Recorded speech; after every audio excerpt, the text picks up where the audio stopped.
On one particular July 6th, just a handful of years ago, it was July 6th is my daughter Evie's birthday. We went to the city and we got tickets to Live with Kelly Ripa. At that time, she didn't have a dedicated co-host. We went to the show, we had a great time, and then we went to one of our favorite restaurants in the city for a brunch lunch. And as we're there, Mary Lou Henner walked in. Now, people of a certain age remember Mary Lou Henner, the redhead from Taxi. And she came over to wish Evie a happy birthday. And for those of you who have ever read People magazine or Us magazine or watching these shows, Mary Lou Henner has a very rare and strange gift in that she remembers details of dates unlike any other. So she went up to my daughter and she said, "Happy birthday, when were you born? What year?" She said, "I was July 6th, 2004. She says, "That was a Tuesday. And were you born in New York?" She says, "Yes, I was born in New York." She goes, "That was a sunny day here." And she listed some other things that happened, proving that this gift she has is real. She didn't have to do any research. She did it on the fly. It was pretty amazing. And she walked out. She couldn't have been lovelier and kinder. She took pictures with us and Eve. And I wanted to ask her, you remember dates, you remember figures, you remember weather forecasts on particular moments, but do you remember how things feel? Did you ever prick your finger or break your leg and remember how it feels? Jonathan Safran Foer, who is a brilliant writer, says that Jews have a sixth sense. And their sixth sense is, how does it remember? He says if a Jew pricks their finger, most people will say you can see the blood, you could taste the blood might be scentless, but you could try and smell it, you can feel it, you'll know the pain. But a Jewish person say, how do you remember it? All of us have a distinct memory of this day 20 years ago. We remember where we were when we heard of the first plane and the second plane. We remember who we were with. We remember the feelings that were with us. We remember those details. What I also remember is how we were as a city and as a nation afterward. As someone who had proudly lived in New York since 1994, in 2001, it was the first time that New Yorkers locked eyes with each other. It was the first time that I remember where two people were hailing a cab and they both argued not of who was taking it, but who was deferring that cab to the next person. In moments just days after the attack on the World Trade Center, the almost Capitol, and the Pentagon, there was worry and fright everywhere.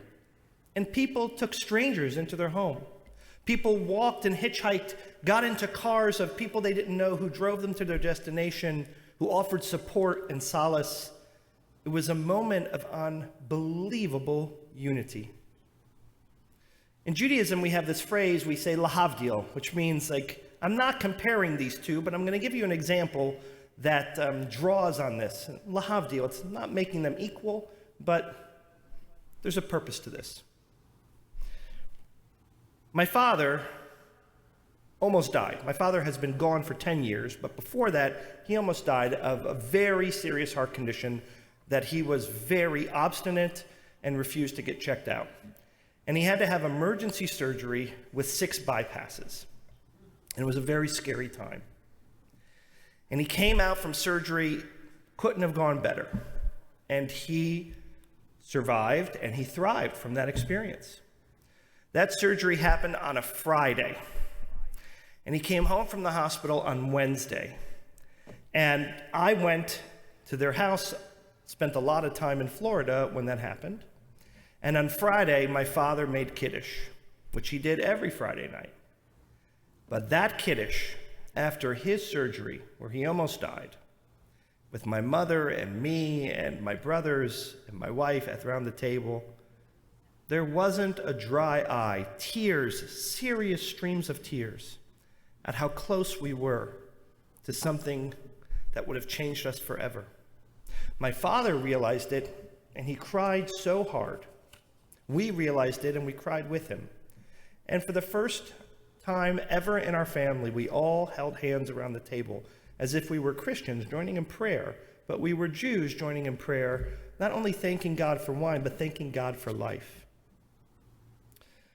That time, boy, we were unified as a family. We were compassionate, we were thoughtful. My father could say or do nothing wrong. We had really, really long ropes of forgiveness. But I don't know where or when that rope got shortened. I don't know where or when he said something that I then snapped at him, or he said Kiddush the next time and not a tear was shed, or not a hand was held, or not an emotion was felt. Why is that? One Friday afternoon, just happens to be that this was a Friday also, I was driving on the New York State Thruway, and as close to Rabbi Feinberg as I am, I was behind a car. It was a black Range Rover. I remember it vividly. They were in the left lane, I was in the center lane, and the right lane was empty. And out of nowhere, that Range Rover swerved quickly and then rolled over each lane to the right 3 times, over the embankment, and there happened to be an incredibly steep hill, and the car rolled 8 times down the hill, right in front of my eyes, that close. I was the next car in line. I immediately pulled off to the side, jumped out of the car, went to jump over the embankment, and the woman who was driving the Range Rover screamed, jumped out of the sunroof of her car, ran up the embankment, and the car was engulfed in flames. I asked her, "Is there anyone else in the car?" She said, "No, it's just me." She was fine. She had her seatbelt on. She cried, and I held her until the police and the ambulance came, and she was fine. It's just a car. I realized how close I had come to that moment. And I came home that day, Dory not knowing what had happened, my wife, and I held her, and I hugged her, and I kissed her, and I looked her in the eye and said, "I love you so much. If anything were to ever happen to me, just never question how much I love you." And she looked at me funny, like, "Okay, what happened to you?" And then I explained to her about the incident. She said, "That's scary. I'm scared just hearing it. I couldn't imagine what it was to be there." But I don't think it took till the next day, or maybe the day after, till she did something to frustrate me, or annoy me, or I did something to frustrate her, or annoy her. And then we were back in our regular routine. And I don't know when the moment happened that all of the feelings that we had after 9/11, that galvanized our country, that unified our country, that brought us together, when they started to dissipate. It wasn't one date. It was definitely over time. George Bush was driving up the West Side Highway, and Giuliani and Pataki said to him, "This is the West Side, Mr. President. This is a notoriously liberal and left-wing group. In this entire West Side, Mr. President, I think 2 people might have voted for you." And he giggled. But every single West Sider I knew stood outside and applauded President Bush when he went down to Ground Zero. Just like when Reagan was shot, he had that great line that he said to the 2 surgeons who were about to perform that miraculous surgery on him. He said, "Are you both Republicans?" And the surgeon said brilliantly, "Today, Mr. President, we're all Republicans." That day, September 11th, we weren't Republicans or Democrats or independents. We weren't Jews or Muslims or Christians. We were just God's creations. We were humans. And it didn't matter what our chromosomal makeup was, it didn't matter what our DNA was. What we shared, all of us, was a soul. If we had a soul, then we were born with an innate sense of empathy, and our hearts hurt, and we made space to be with others. Whether we were in the direct line because one of our loved ones was missing, or one of our loved ones was a first responder, or one of our loved ones was down there cleaning up the debris looking for someone we knew, or whether we were blessed to not have anyone who was a casualty of September 11th, we were all one. It's funny. It's funny how we remember dates. We'll all remember, when you go outside and look up, the sky looks eerily similar today to what it did that day. We'll remember that blue sky.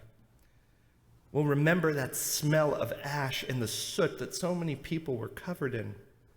We'll remember the kindness of others who picked up strangers and drove them 30, 40, 50, 70 miles to a home, or perhaps even picked them up and took them in until they could get to their location that they needed to be, who figured out creative ways to get word to their loved one that they were safe and they were fine.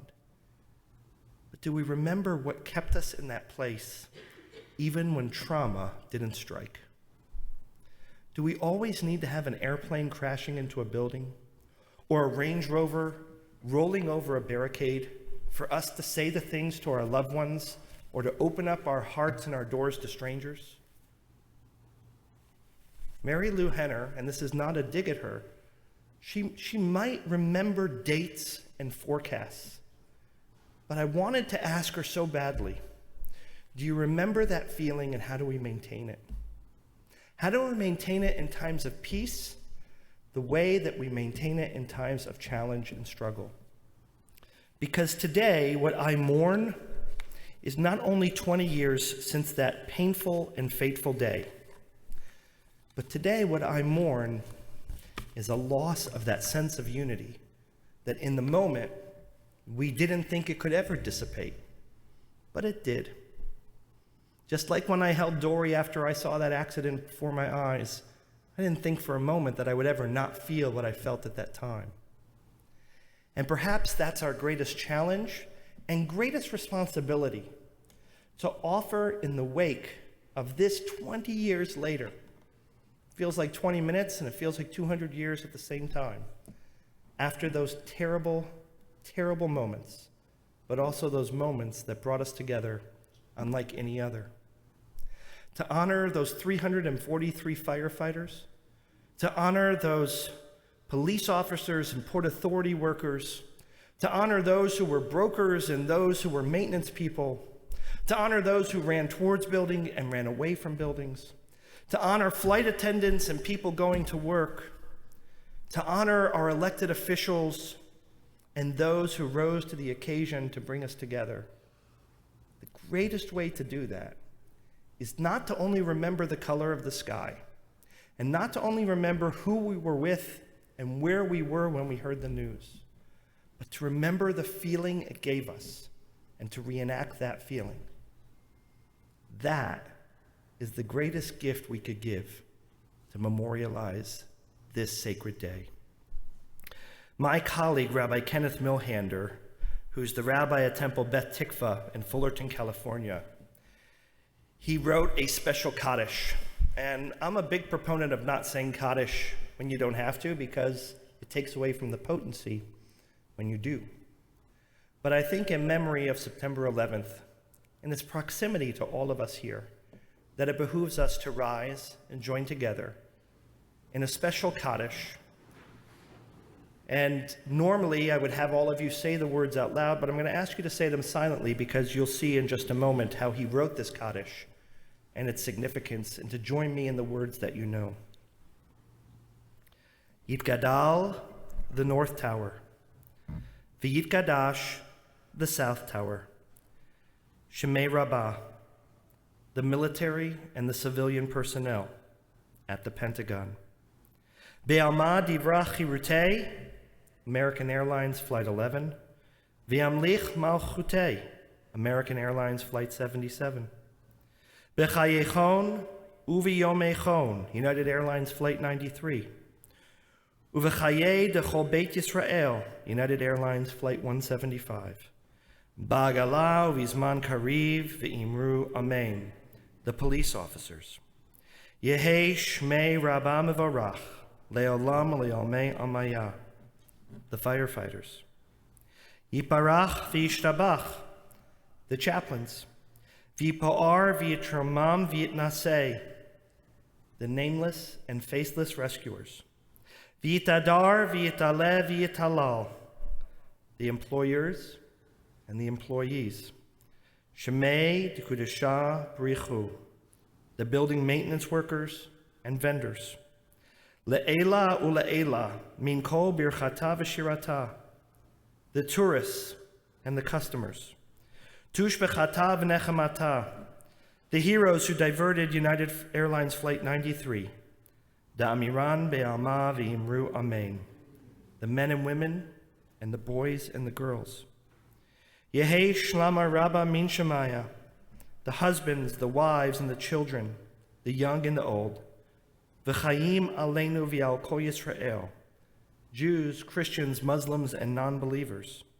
V'imru amen, the innocence and sense of security that we lost. Oseh shalom mimramav, hu ya'aseh shalom, aleinu v'al kol Yisrael, the hope that we found in each other during that moment of darkness and despair, and the promise of tomorrow that we found and hope in their memory to reawaken. V'imru, and let us all say,